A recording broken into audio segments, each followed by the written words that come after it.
Hello friends, কেমন আছো তোমরা সবাই? আশা করছি তোমরা সবাই খুব ভালো আছো। আমিও ভালো আছি। পূজাস ব্লগে তোমাদের সবাইকে ওয়েলকাম জানাই আমার নতুন ভিডিওতে। তো আজকে তোমাদের সঙ্গে শেয়ার করব আমি আমার জীবনে প্রথমবার মা হওয়ার গল্প। তো সেটাই তোমাদের সঙ্গে শেয়ার করব। তো সেটা একটা নতুন এক্সপিরিয়েন্স, তো সেটাই তোমাদের সঙ্গে শেয়ার করব, আমার জীবনের প্রথম মা হওয়ার গল্প। তো চলো তোমরা ভিডিওটা দেখতে থাকো আর আমার সাথে থেকো। ফার্স্ট থেকে লাস্ট অব্দি আমার ভিডিওটা কিন্তু অবশ্যই দেখবে। তো এখন আমি ভিডিওটা স্টার্ট করছি আর এখন বাজে দুপুর ওই 2:30 নাগাদ। তো এখন থেকে আমি ভিডিওটা স্টার্ট করছি। তো চলো তোমরা ভিডিওটা দেখতে থাকো। আর আমার সোনাই এখন ঘুমোচ্ছে। তো চলো ও উঠলে তারপর আমি তোমাদের সঙ্গে আবার দেখা করছি, ঠিক আছে? তো চলো দেখতে থাকো। এই যে সোনাই দেখো ঘুম থেকে উঠেছে, তো সোনাইকে এখন খাওয়াবো। আর এই যে ওর খাবার রেডি। তো এই যে সোনাই, তো চলো সোনাইকে খাইয়ে নিই, তারপরে আবার আসছি। বাবা হাই বলে দাও।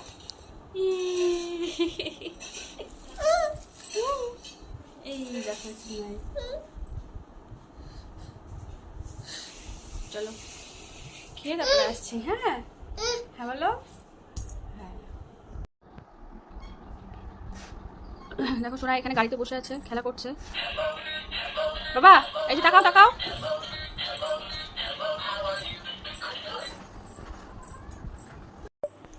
আর আমি এখানে এই যে শুয়ে আছি। তো উঠবো, তো কাজ বাজ করবো, সোনাইকে স্নান করাবো, খাওয়াবো। চলো তোমরা দেখতে থাকো ভিডিওটা। তো ওই যে সোনাই এগুলো অন্নপ্রাশনে পেয়েছিল, তো এগুলো থেকে একটু বের করবো, যে দেখি কী কেউ ইউজ করানো যাবে। তো সেগুলো পরিষ্কার করবো। এই যে এখানে একটা প্যাকেট দেখতে পাচ্ছ, তোমাদেরকে তো দেখিয়েছি এগুলো। তো দেখি কী কী আছে সোনাইকে ইউজ করানোর মতো। তো সেগুলো নেব ইউজ করানোর মতো, আর বাদ বাকিগুলো রেখে দেবো।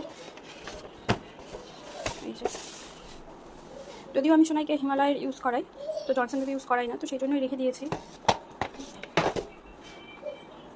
তো এখানে পাউডার আছে, এখানে সোপ, আর এখানে ক্রিম, এখানে এটা শ্যাম্পু, আর এটা অয়েল, আর চিরুনি, আর লালা পোস্ত এখন আর ইউজ হয় না, ছোটোবেলায় ইউজ হতো। তো চলো আমি এগুলো ঠিকঠাক করে নিই। তো স্নান কমপ্লিট। তো একটু পুকুর ঘাটে বসে আছি, বেশ ভালো লাগছে হাওয়াটা। আর কালকে ভিডিওটা কন্টিনিউ করতে পারিনি, তো আজকে ভিডিওটা করছি। তো তোমরা ভিডিওটা দেখতে থাকো। তো চলো এই যে আমি পুকুর ঘাটে বসে আছি, ভীষণ হাওয়া হচ্ছে, খুব ভালো লাগছে। চলো তোমাদেরকে ব্যাক ক্যামেরা করে দেখাই। এই দেখো আমাদের পুকুর ঘাট, এই যে। তো এখানে এই যে বসে আছি, এই দেখো।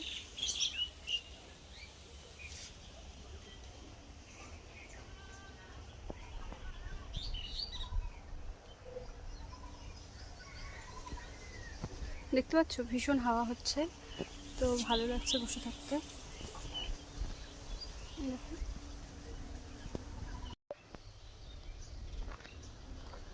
তো চলো এখন খাওয়া দাওয়া করবো, আর তারপর তোমাদের সঙ্গে বাকি কথাগুলো শেয়ার করবো, হওয়ার গল্প।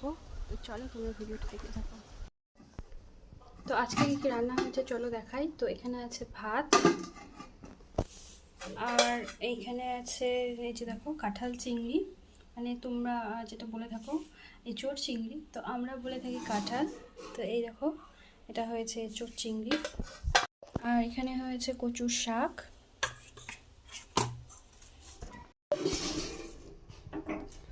আর এইখানে দেখো এই যে ধোয়া ওঠা মাছের ঝোল দেখতে পাচ্ছ। এখানে আছে বড় কাতলা মাছের ঝোল দেখতে পাচ্ছ। তো চলো আজ তোমাদের সঙ্গে এখন শেয়ার করব যে আমার জীবনে প্রথমবার মা হওয়ার গল্প। তো তোমাদেরকে বলেছিলাম যে শেয়ার করব। তো এই যে আমার সোনাই দেখতে পাচ্ছ, তো ফার্স্ট টাইম আমি যখন কনসেপ্ট করি, তো তখন আমার এতটা আনন্দ হয়েছিল, তো সেইটা বলার মতো না। তো তোমাদেরকে আমি সেই ক্লিপটা দিয়ে দেবো ছবিতে উপরে। তো এদিকে আমি ছবি। তো চলো তোমাদের সঙ্গে এখন শেয়ার করব যে আমি ফার্স্ট যেদিন কনসেপ্ট করি, মানে আমার প্রথম মা হওয়ার গল্প তোমাদেরকে বলেইছিলাম যে আমি শেয়ার করব। তো চলো ভিডিওটা স্টার্ট করি। তো ফার্স্ট আমি কনসেপ্ট করি তো মে মাসের 6 তারিখে, জানুয়ারি ফেব্রুয়ারি মার্চ এপ্রিল মে, হ্যাঁ মানে মে মাসের 6 তারিখে আর 2022-এ। তো সেই দিন আমি ফার্স্ট কনসিভ করি। তোমাদেরকে উপরে আমি দেখিয়ে দেবো আমার প্রেগনেন্সি কিটটা। তো সেদিন মানে এতটা খুশি হয়েছিলাম, এতটা আনন্দ হয়েছিলাম, তো সেটা বলার মতো না। আসলে প্রত্যেকটা মেয়ের কাছেই এটা খুব আনন্দের বিষয়। তো সেই দিনটা খুবই সুন্দর ছিল। তো সেই দিন আমি কনসিভ করার পর সকালে ঘুম থেকে উঠে মানে টেস্ট করি। তো সেই কিটটা যে কতটা আনন্দের আমার কাছে। তো তারপরেই আমি ডক্টর চেক আপ করাতে গিয়েছিলাম। তো এইটা হচ্ছে আমার ফার্স্ট চেক আপ, নিজে দেখতে পাচ্ছ। তো এইটা আমার ফার্স্ট ডক্টরকে দেখানো, চেক আপ করা। তারপর দেখিয়ে তো ডক্টর বললো সব কিছু ঠিকঠাক আছে, তো তুমি কনসিভ করেছো, তুমি এখন প্রেগনেন্ট। তো তারপর বাড়ি এসে ঠাকুরকে পুজো দিয়েছিলাম। তো সেই দিনটা খুবই আনন্দের। তো তারপর আমি সেখানে 5 মাস ছিলাম। তো শিলিগুড়িতে, তোমরা জানোই সবাই আমি শিলিগুড়িতে থাকি আমার হাজব্যান্ডের সঙ্গে চাকরির সূত্রে। তো সেখানে আমি ছিলাম 5 মাস। তো কাজ করার জন্য বাইরের লোকজন ছিল, মানে বাইরে কাজের লোক ছিল, তো রান্না করার জন্য কেউ ছিল না। বাট আমার ওখানে মামি শাশুড়ি ছিল, কারণ মামি শাশুড়ি দিয়ে যেত খাবার। তবুও বাড়ির খাওয়া আর কখন দিয়ে যাবে। তো আমি রান্না করতে ভালো লাগতো না, ভীষণ বমি পেতো, খেতে ইচ্ছে করতো না। তবুও তোমাদের দাদা ভাই কিচ্ছু বলেনি। তারপরে ও রান্না করতে পারতো না, কোনোদিন বাইরে থেকে খেয়ে আসতো। তো এই সব কিছুই হতো। তো আমিও নিজে খেতে পারতাম না, বমি হতো। তো এই সব কিছু একা পার করেছি আমি। খুব ঘুম পেত, ক্লান্ত লাগতো, ঘুমিয়ে থাকতাম। তো এরকমটা হতো। এরকম করে 5 মাসটা জার্নি করেছি। তারপর 6 মাসে আমি আমার বাড়িতে আসি, মানে এইখানে আসি। তো তোমাদের দাদাভাই আমাকে ট্রেনে করে নিয়ে এসেছিলো ঝাঁকুনি যাতে না লাগে। তারপর আমরা ট্রেন থেকে নেমে গাড়ি রিজার্ভ করেছিলাম। তো রিজার্ভ করে আমি এখানে বাড়িতে আসি। মানে আমাদের ট্রেন থেকে নেমে অনেকটা দূর আসতে হয় আমাদের এখানে বাড়িতে। তো সেখানে তোমার দাদাভাই গাড়ি রিজার্ভ করেছিল, কারণ রাস্তাটা খারাপ ছিল, ঝাঁকুনি লাগবে। তো সেই জন্য তো গাড়ি রিজার্ভ করে আসি। তো সেই দিন বাড়িতে এলাম। সেই দিনটাও খুব আনন্দের, মানে বাবা মার কাছে থাকলে একটা সত্যি সুবিধা হয়। মাকে ইচ্ছা মতো সব কিছু বলা যায়, সবটা খাবার খাওয়া যায়, বা মা এটা বানিয়ে দিল, সেটা বানিয়ে দিল, এটা খাওয়া যায়। তো মা বাবা পাশে থাকলে ভালো লাগে। বাট তোমার দাদাভাই থাকতো না, সেটাই খুব খারাপ লাগতো। ওকে খুব মিস করতাম। বাট ও যখন আসতো সপ্তাহে আমাকে একদিন করে দেখতে আসতো, মানে শিলিগুড়ি থেকে এখানে আসাতে তো খুবই চাপের। তো ও প্রত্যেক মাসে আসতো, আমাকে দেখে যেত। তো সমস্ত কিছু টেক কেয়ার করতো। ধরো কোনো সময় মাথা টিপে দেওয়া, মাথায় তেল দিয়ে দেওয়া, বা পা টিপে দেওয়া, মানে হাত পাগুলো ফুলে যায়, ভীষণ কষ্ট হয়। আবার শুয়ে থাকা যায় না, কোমরে ভীষণ ব্যথা হয়, যন্ত্রণা হয়। তো আমি তো শুয়ে থাকতে পারতাম না বেশিক্ষণ, ওই রাত্রিটুকু শুতাম। বাট ঘুম হতো না। ও তখন ওই কোমরটা হালকা করে ম্যাসাজ করে দিত, বা মাথায় তেল দিয়ে দিত। তো এরকমটাই ও আমাকে যত্ন টেক কেয়ার করেছে। তারপর ফল কেটে মুখের সামনে দেওয়া, তো সব রকমই তোমার দাদাভাই আমাকে দিয়েছে, মানে সবটা আমাকে হেল্প করেছে। মানে খুবই ভাগ্য করে আমি আমার হাজব্যান্ডকে পেয়েছি। মানে সত্যি মানে এতটা আমি ভাগ্যবতী যে তোমাদের দাদাভাইকে পেয়েছি। মানে সত্যি আমি খুবই ভাগ্য করে আমি ওকে পেয়েছি। ঠাকুরের কাছে অনেক আমার এসে প্রণাম যে আমি তোমাদের দাদাভাইকে পেয়েছি এতটা ভালো। তো সত্যি আমার এতটা টেক কেয়ার করেছে, সেটা বলার মতো না তোমাদেরকে। তো তখন যদি আমি ব্লগ করতাম তোমরা দেখতে পেতে, বাট তখন করতাম না আমি ব্লগ। তো সেই জন্য তোমাদেরকে বলছি, তোমরা প্লিজ মন দিয়ে আমার কথাগুলো শুনো। আর তারপর নেক্সট আমার চেক আপ। তো এইটা আমি বালুরঘাটে করতে যাই। এই যে দেখো, এটা আমার সেকেন্ড চেক আপ। আর তারপর আছে আমার এটা থার্ড চেক আপ। এই যে দেখতে পাচ্ছ, আমি অনেকগুলো ডক্টরকে দেখিয়েছিলাম, বাট কার কোনটা ঠিকঠাক সাজেশন হয়। তারপর এটা আমার ফোর্থ চেক আপ। আর এটা আমার ছিল ফাইনাল চেক আপ।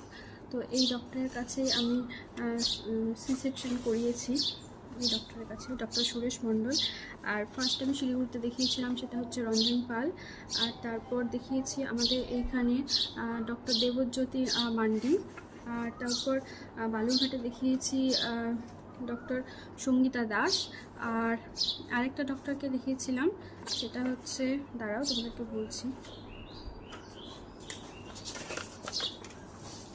ডক্টর হচ্ছে কামাল হাসান। তো এই ডক্টরগুলোকেই দেখিয়েছি। আর লাস্ট আমি ডেলিভারি করিয়েছি সেটা হচ্ছে সুরেশ মণ্ডলের কাছে। তো এই যে এগুলো সব আমার প্রেগনেন্সির রিপোর্ট। তো এই যে এগুলো সব আমার প্রেগনেন্সি রিপোর্ট। এই যে দেখো অ্যানুয়াল স্ক্যান, ইসিজি, ইকো, এগুলো সব আমার এগুলো সব আমার রিপোর্ট আছে। আর তারপরে আছে ইউএসজি, তারপর আছে এই সব ব্লাড টেস্ট, এগুলো সব কিছু আছে। তারপরে দেখো এই যে এগুলো সমস্ত কিছু আছে, আমি এগুলো সব সমস্ত যত্ন করে রেখে দিয়েছি। এই যে দেখো এগুলো সব কিছু আমি যত্ন করে রেখে দিয়েছি। আর এটা আমার সোনার বার্থ সার্টিফিকেট। আচ্ছা দাঁড়াও,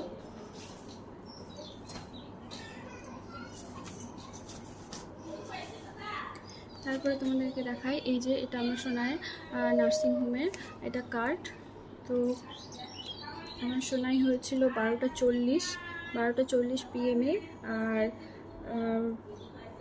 ছেলে হয়েছে, সেটা তোমরা জানোই। আর দাঁড়া, আর আমার সোনার বার্থ ওয়েট ছিল 2 কেজি 800, বাট আমি লাস্টের দিকে খেতে পারতাম না জন্য একটু ওয়েটটা ওর কমে গেছে, তা না হলে 3 কেজি হতো। ওর ওয়েটটা কমে গেছিলো, তো লাস্টের দিকে আমি খেতে পারতাম না, খুবই একটু অসুস্থ হয়ে পড়েছিলাম, যার জন্য আমাকে প্রত্যেকটা ডাক্তারই আমাকে ডেট দিয়েছিল যে 31/12/2022 হবে। বাট লাস্টের দিকে এসে শরীরটা এতটাই খারাপ হয়ে গেছিলো যে আমাকে তাড়াতাড়ি ডেলিভারিটা করতে হয়, সেটা এগিয়ে আনা হয়েছে যে 16 তারিখে। আমাদের লিটিল গোল্ডের এখন ডেট অফ বার্থ 16 তারিখ, বাট ডক্টররা সব ডেট দিয়েছিল 31 তারিখে। তো আমি ভেবেছিলাম ডিসেম্বরে 31 তারিখে করবো, বাট আমাদের অ্যানিভার্সারিটাও যেহেতু 1 তারিখে ডিসেম্বরে, তো সেই জন্য ভেবেছিলাম, আমরা দুজনে মিলে ডিসিশন নিয়েছিলাম, এমনি বাড়ির সবাইকেও বলেছিলাম যে ডিসেম্বরে 31 তারিখে আর করবো না, লাস্টের দিকে একবারে জানুয়ারির 1 তারিখে করবো। বাট সেটা আর হয়নি পসিবল। তো ডক্টররা বলেছে, মানে ডক্টর যেটা বলবে সেটাই তো করতে হবে ফাইনাল। তো ও অগ্রহায়ণ মাসে মানে সংক্রান্তিতে গোপাল পুজোর দিন ও হয়েছে, মানে আমাদের গোপাল সোনায় সত্যি সত্যি বাড়িতে এসছে। তো সেই জন্য তোমরা জানো, সেই জন্য আমরা গোপাল ঠাকুর বাড়িতে বসিয়েছি। তো ডক্টর বলেছে 16 তারিখে ডেলিভারি করতে হবে, তো সেই জন্য 16 তারিখে আমার সোনার ডেলিভারি হয়েছিল। তো এইটা তোমাদেরকে ডেলিভারি দেখিয়ে দিলাম। তো এখানে আমার সোনার সমস্ত প্রেসক্রিপশনগুলো আছে, এই যে। তো এগুলো আর দেখাচ্ছি না। তো এই যাচ্ছে আমার মা হওয়ার গল্প। তো তোমাদের সঙ্গে সবটা শেয়ার করলাম। আর এরপরে যদি তোমরা আর কিছু জানতে চাও, তো সবটাই তোমাদের সঙ্গে এরপরে আবার বলবো। তোমাদের আর কি কি জানার আছে তোমরা আমাকে কমেন্ট করে জানিও। আর আমি যখন ফার্স্ট এসেছিলাম তখন আমি সেই ছবিটাও দিয়ে দেবো, আর আমার প্রেগনেন্সি কিটটাও দিয়ে দেবো। আর তোমরা কি কি দেখতে চাও বা জানতে চাও সেটা হচ্ছে আমাকে কমেন্ট করে জানাবে। আর ভিডিওটা কেমন লাগলো সেটা অবশ্যই কমেন্ট করে জানাবে। তো চলো এখানেই ভিডিওটা শেষ করছি। ভিডিওটা ভালো লাগলে অবশ্যই একটা লাইক করে দিও, আর চ্যানেলটা সাবস্ক্রাইব করে দিও, আমার পাশে থেকো, আমার সাথে থেকো। তো চলো নেক্সট ভিডিওতে দেখা হচ্ছে। Tata, thanks for watching.